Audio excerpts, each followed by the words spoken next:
Lately, when I am working on someone, I, in craniosacral therapy, I am helping release their stuck emotions and their limiting beliefs.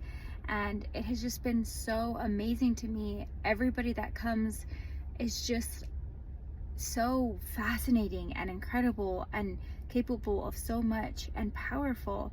And I started thinking maybe I'm just believing that about people. Like maybe I just look for that and I only want to see that. Um, but I don't know. I got to thinking today, maybe that is part of my personality. But at the same time, I still see it and I still feel like it's true. I still feel like all the people who come and lay down on my massage table and we ask them about, or I ask them about their childhood and what it felt like to be them as a child, and they explain what was scary or hard or gave them anxiety or made them feel lonely.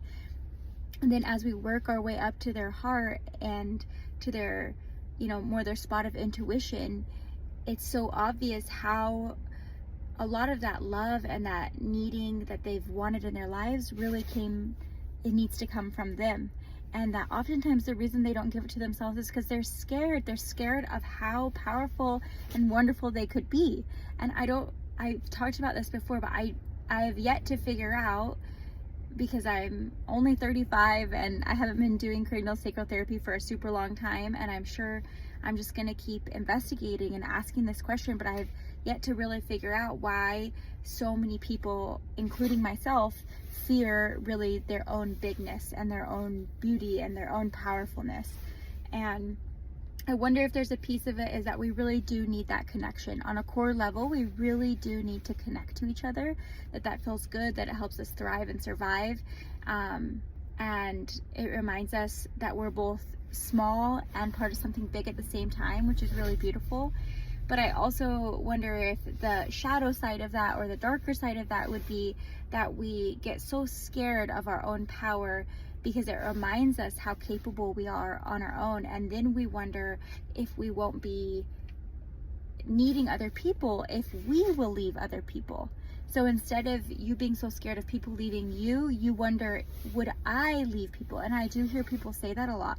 I wonder what I would leave if I really truly let myself be happy.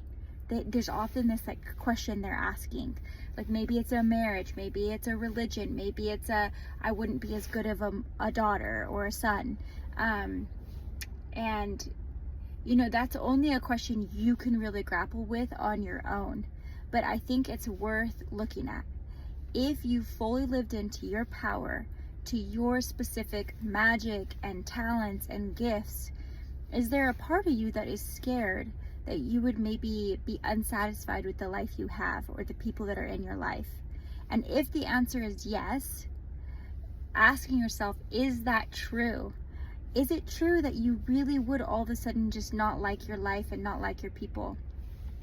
And if again it is true, then maybe it is worth looking at. Maybe you are living a lot smaller than you should. But I think oftentimes the answer is not that simple. I think, yes, there are pieces that you would be unsatisfied with, and maybe there are certain relationships, and maybe you would have to leave some things even for just a time. But I think often that the more we live into our truth and our happiness, we're like these little guiding lights that other people around us who love us look to and watch and say, I want some of that. And it's so abundant the more you're living into yourself and your truth, that it would kind of flow off of you in abundance. My ears are so small, my ear holes, that these don't even stand. Anyway, I don't know why that was on my mind so much. It probably was just from the last cranial I gave, and I just feel that I'm seeing it over and over and over and over again. And if you have that fear in you, if you're kind of scared of your own magnificence or power, just know that that's a normal fear, and that really the only thing you have to do to, I don't know if the right word is to say conquer, or maybe overcome, or come to some sort of integration with that fear, would be to really just sit and think about it, or journal it, or whatever your way of processing is, of like, what are you actually scared of? And you could ask yourself this question: what am I scared of will happen if I fully feel empowered and happy? Or what am I scared of I'll lose if I feel fully happy and empowered? And then looking at those losses, there's losses to all choices. The life you're living right now has a loss. And so you can just compare. Is it better to have this loss, or is it better to have that loss? I had a therapist say that to me when I was making a big choice about leaving a religion that was really special and important to me in a lot of ways, but that was really hurting me. And she said, there's losses on all sides. And it for some reason flipped the whole dynamic, the whole situation I was looking at. I was trying to find something that just would be only perfect and only good.